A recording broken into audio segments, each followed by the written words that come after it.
dipersembahkan oleh gagal dalam pilkada 2 kali, saya kira harus bertanggung jawab, tidak mampu mengangkat nama PDI Perjuangan dalam pilkada, maka saya mundur.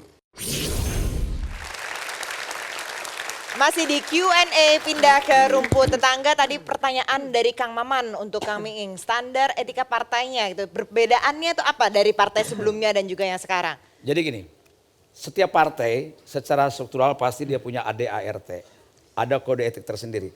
Standar moral itu kan mungkin tidak tertulis ya.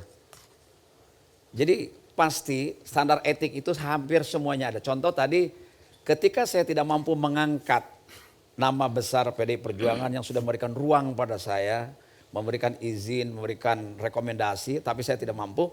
Saya kira secara moral, etika saya harus mundur, tidak sanggup. Nah, kemudian standar etik di partai masing-masing pasti ada. Cuma saya tidak dalam posisi untuk mampu membandingkan kedua partai tersebut. Sebab apa? PDI Perjuangan memberikan ruang pada saya. Saya harus berterima kasih pada almarhum Bapak Taufik Kimas, pada Ibu Megawati, pada partai PDI Perjuangan. Memberikan ruang loh. Jadi anggota DPR 5 tahun, lalu paham politik praktis, itu karena PDI Perjuangan memberikan ruang pada saya.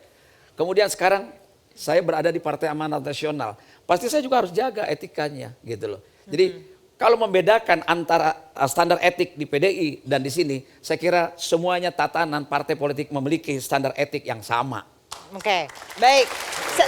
Bang Ruhut, sebelum Bang Ruhut saya kasih ke Bang Sebastian Salang dulu nih dari narasumber yang juga jadi panelis malam hari ini. Silakan Bang Sebastian. Bagaimana tanggapan Formapi? Selama masih Ya, bisa tolong dong. mengkritisi, silakan. Bang Sebastian, ada mic-nya? Formapi Di bertanya mic-nya kepada digunakan? dua. Oke, silakan. Oke ya. Ya, tadi saya setuju pertanyaannya soal standar etik. Jadi kalau semua partai itu standar etiknya sama, cukup satu aja partai di Indonesia ini. Begitu. Nah mungkin begini, setiap orang ketika memilih itu kan pasti ada alasan yang sangat kuat. Gitu. Dan ketika dia masuk di partai itu, ada nilai yang diperjuangkan. Dan nilai yang diperjuangkan itu selaras dengan nilai partai politik. Begitu. Ketika kita pindah partai, begitu, maka kemudian bagaimana nilai yang dulu selaras dengan komitmen pribadi itu dibawa di partai yang juga mungkin nilainya atau visinya berbeda. Gitu. Ini kalau sebagai panelis nanyanya bukan ketika kita pindah partai, ketika Anda pindah partai. Anda panelis loh di sini. Ketika Anda pindah ketika partai. Bang Miing dan Ya. Bang Komar pindah partai. Ya. Begitu. Ke saya? Dua-duanya. Oh. Pak Komar dulu deh, Bang Komar dulu. Kelihatannya sudah siap jawab Bang Komar. Ya, silakan. Miing aja dulu. Kami silakan. Ya, saya kira gini, tadi pertanyaannya kalau standar etiknya sama dalam pengertian pasti memiliki tata nilai dan standar etik masing-masing. Bahwa nilainya itu sangat subjektivitas kepada partai masing-masing karena isinya kan orangnya beda-beda. Saya tidak mungkin pindah partai, kan ada alasan dua tadi, alasan moral, yang kedua alasan pragmatis. Pragmatis itu karena saya butuh partai, maka saya harus mencari partai setelah saya mundur dari PDI Perjuangan. Seandainya saja saya diperkenankan maju di DPR tahun 2014, rasanya saya nggak keluar dari PDI Perjuangan. Kenapa harus pindah? Loh, saya butuh partai untuk memperjuangkan rakyat Lebak dan Pandeglang. Maka saya butuh kendaraan, saya harus cari. Mengapa pilihannya Partai Amanat Nasional? Partai Amanat Nasional juga adalah nasionalis religius. Ya tambah religius. Barangkali saya bisa lebih dekat dengan keumatan saat ini.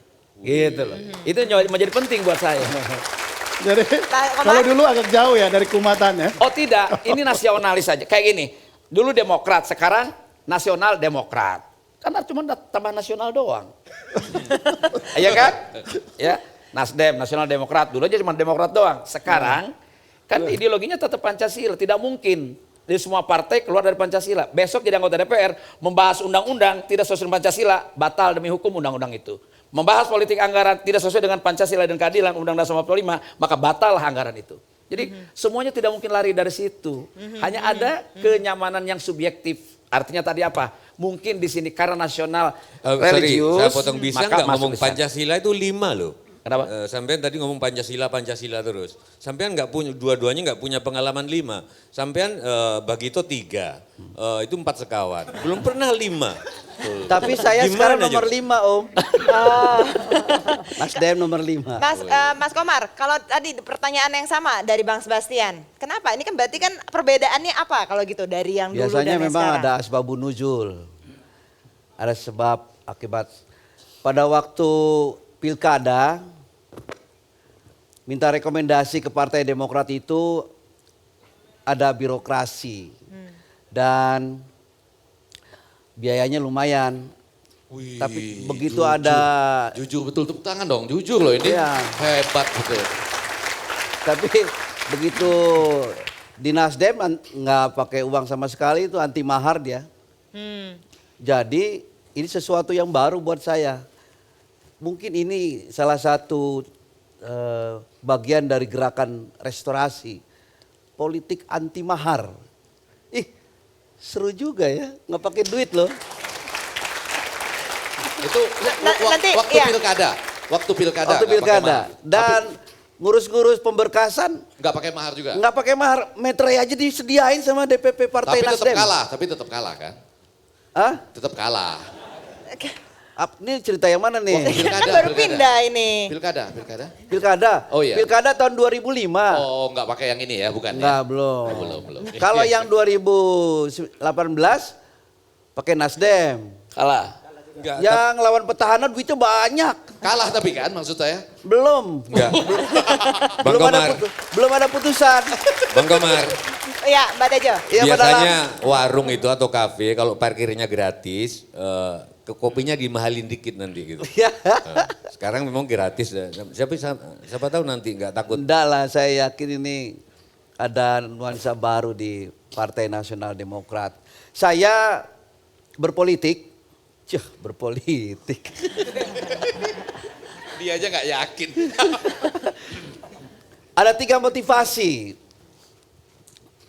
Ada apakah saya berpolitik berbasis orientasi. Ini dari saya dapat ilmu dari beberapa psikolog, ahli psikologi kepribadian. Apakah dia menjadi caleg berpolitik itu berbasis orientasi pada material, psikologikal atau spiritual? Kalau dia menjadi politisi, dia menjadi politisi berbasis orientasi pada material, maka dia menjadi politisi pencari nafkah. Ujung-ujungnya korupsi dia. Kalau dia berorientasinya pada psikologikal, maka dia akan menjadi politisi pencari jabatan dan kehormatan. Tetapi ketika dia sebagai seorang politisi berbasis orientasi pada spiritual, maka dia akan menjadi politisi pencinta kemanusiaan dan apa yang dilakukan hanya untuk membuat Tuhan tersenyum. Saya ingin membuat Tuhan tersenyum dengan apa yang dilakukan oleh kita bersama di tanah Indonesia. Baik. Coba kita tanya ke yang sering pindah-pindah partai juga, Bang Ruhut silakan. Ya, terima kasih. Pertama kita harus terima kasih dengan Metro TV melalui Q&A. Judulnya ini indah sekali. Ya. Rumput tetangga lebih indah. Selama ini semua TV dan kalian ini pasti marah-marah. Kalau judulnya Kutu Loncat. Betul tidak? Saya bangga lihat yang dua ini. Kenapa Pak Miing ini meninggalkan partai nomor 1, pemenang pemilu. Legislatif juga. Pak Komar juga meninggalkan partai yang pernah menjadi pemenang walaupun sekarang tetap masih masuk di 5 besar. Ini pindahnya nggak main-main. Istilahnya ke partai gurem. Saya ingat Nasdem di DPR itu nomor 2 setelah Hanura. PAN, ya Betty lah, beda-beda tipis. Tapi kalian ini di mata saya pejuang. Saya bangga punya sahabat seperti kalian. Semoga nanti masuk ke DPR memenangkan, feeling saya dua-dua menang.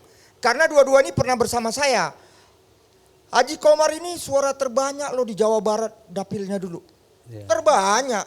Kemana saya ditugaskan Pak SBY Pilkada dia pendamping saya yang paling setia. Begitu juga Ming. Di Banten keren punya, sayang aja kemarin nggak dicalonkan karena baru calon bupati. Jadi terima kasih Metro TV karena teman saya ini di Malino namanya Sugeng. Dia pernah berantem karena dibilang politisi kutu loncat. Ini indah sekali judulnya. Rumput tetangga lebih indah. Saya hanya mau tanya, ya. Ini pemenang loh dua-dua. Coba tegas sedikit. Pak Komar tadi udah singgung sedikit mengenai mahar. Coba Pak Miing lebih tegas lagi karena tadi Mbah juga menanya itu, ya. Begitu juga Akang saya menanya itu, ya. Coba lebih tegas lagi, kenapa sih kalau dibilang rumput tetangga lebih indah, dua-dua partai yang kalian tinggal ini partai mantap punya. Terima kasih. Terima kasih. Oke, jawabannya setelah jeda berikut ini tetaplah bersama Q&A. Dipersembahkan oleh